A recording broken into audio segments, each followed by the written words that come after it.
श्री स्वामी समर्थ मंडळी, तुमचं स्वागत आहे आपल्या नवीन मिनी ब्लॉगमध्ये. तर आत्ता शिव आहे ना, रेवाला छान असा बाहेर फिरवत होता. कारण सगळेजण गेले होते गावाला. आई दादा हे परत शिवचे मम्मी पप्पा हे सगळेजण सकाळी 7 वाजताच गेले गावाला. आणि आमची ड्युटी होती आवरायचं पण आणि या तिघांना सांभाळायचं, म्हणजे इशू शिव आणि रेवाला. रेवा आणि शिवने थोडासा जास्त त्रास दिला आज.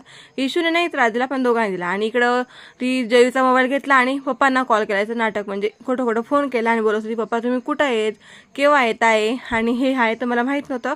हे इशूने तिचं शूट करून घेतलं आणि बघू शकते इतकी शायनिंग मारती. मग इशूने विचारलं कोणाला फोन लावला, ती म्हटले पप्पांना, माझ्या पप्पांना फोन लावलेला आहे.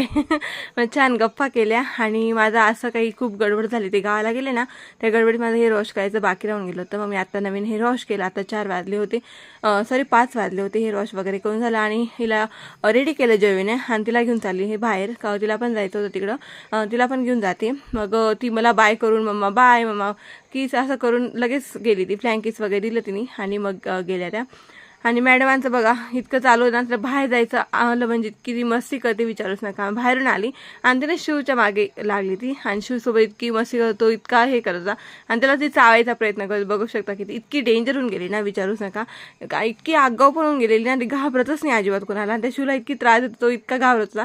ते लागलं शेवटी तेव्हा शांत झाली कुठं. आणि नंतर तुम्हाला सांगितलं आज हे घरी होते. इशू आता बाहेर गेलेली होती. इशूने काही त्रास दिला नाही, पण शिवने आणि रेवाने इतका पसारा करून ठेवला होता, बापरे विचारूच नका. मग मी बाकीचं आवरून घेतला आणि आता हॉल क्लीन करायला आली. आणि त्यांना म्हटलं मी आता क्लीन करते, पण तुम्ही लगेच पसारा वगैरे नका करू. ते बेडशीट कुठं, त्यांची खेळणी कुठे, ते शूज कुठं, सगळं कुठं कुठं करून ठेवलं होतं. सोप्यावरचे ते कुशन वगैरे सगळं काढून ठेवलेले होते.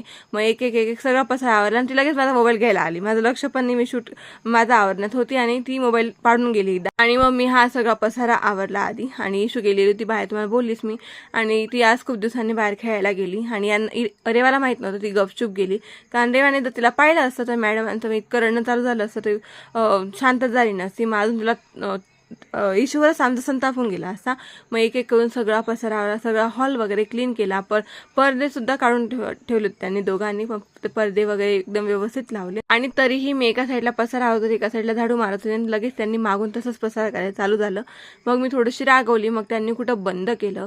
मग आधी हॉल वगैरे सगळा क्लीन करून झाला होता. आम्ही काल गडार गेलो, तुम्ही ते ब्लॉग बघितले असतं. ते तिकडनं येताना सट्यानं आम्ही हा कंदी पेढा आणला होता. आणि हा एकच नंबर, तुम्ही पण गेले ना काही सट्याला, हा पेढा नक्कीच आणा, खूप आवडतो सगळ्यांना आमच्या इथं.